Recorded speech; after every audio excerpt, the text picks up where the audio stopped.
The eligible suitor. Vikram once again went back to the tree and got down with the corpse.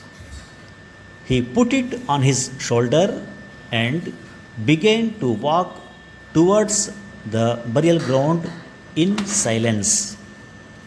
"O king," said the Bethal of the corpse, "I am sorry to have to put you to so much trouble. In order to lighten your task, I shall tell you a small story.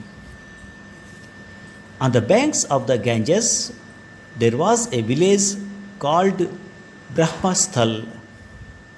In that village, there lived a Brahman named Agniswami.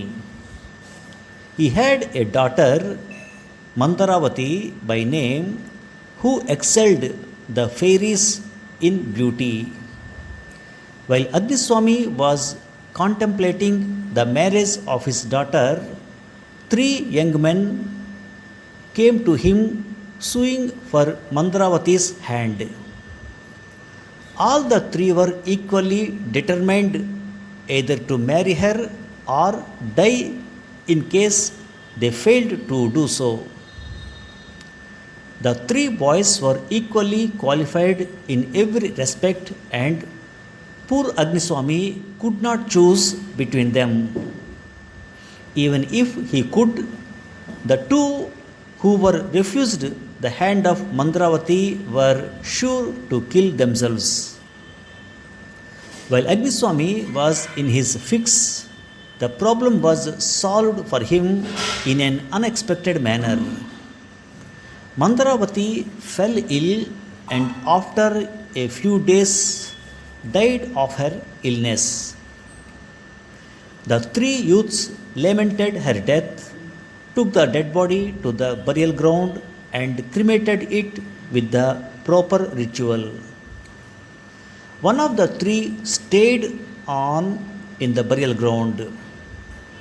Over the spot where Mandaravati's body was burnt to ashes, he put up a shade and lay himself down in the ashes of the dear departed, eating such food as was brought to him by people who cared to do so.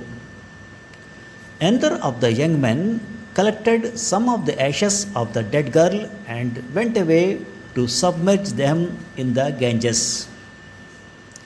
The third young man was so saddened by the death of Mandaravati that he lost interest in everything and began to wander all over the land aimlessly.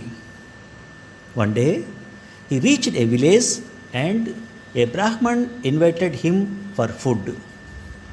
As the Brahman and the young man were having the meal, the Brahman's infant son started crying. The mother tried her best to quieten the child, but in vain. In the end, she got disgusted with the child and threw him into the burning fireplace. At once, the young man stood up and said, "I shall not eat. You are not human beings, but devils. I should be eternally damned if I accept your hospitality." "Oh, sir," said the Brahman, protesting, "don't draw hasty conclusions. We are not devils. Don't think that we do not love our child. We happen to have with us the secret of restoring life to the dead. That was why my wife threw the baby into the blazing fire." But the young man would not believe a word of it. So the Brahman took a book hanging on a peg on the wall. He also took a pinch of dust. Having read out a magic chant from the book, he threw the dust on the dead child. At once, the child came back to life without any traces of burning. The guest was now thoroughly satisfied and he finished his meal. Now, his mind was on the book hanging from the peg on the wall. He wanted it more than anything else in the whole world. That night, While the others were sleeping soundly, the youth got up from his bed, took the book, and departed. By the time he reached the village of Agniswami, the other youth who had attended to the submersion of Mandravati's ashes in the Ganges also returned. Both of them went to the young man who was lying in the ashes of Mandravati. The youth who stole the book told the secret to the other two.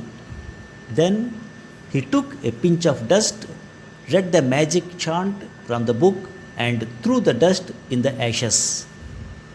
At once, Mandravati stood before them in all her beauty, not only alive but also completely cured of her illness. The three youths took her to her father and again started quarreling for her hand. I brought her back to life, said one. When she was dead, I was the one who did what a husband should do. I carried out the submersion ceremony with her ashes, said the other. Even in death, I never left her. I have been hugging her ashes all the time, and I have more right to become her husband than anyone else, said the third. Poor Agniswami could not decide whose claim to the hand of his daughter was the greatest. Having finished the story, Betal said, O king, of the three young men, who was the most eligible to become the husband of Mandravati? The one who gave her life, the one who attended to the submersion ceremony, or the one who hugged her ashes?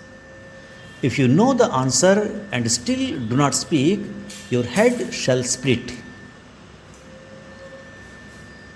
He who gives life shall be deemed equal to a father, said Vikram.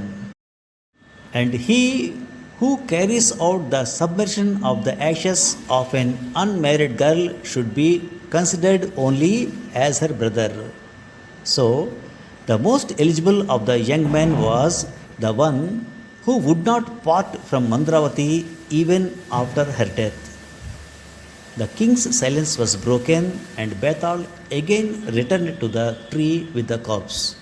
Thank you for listening.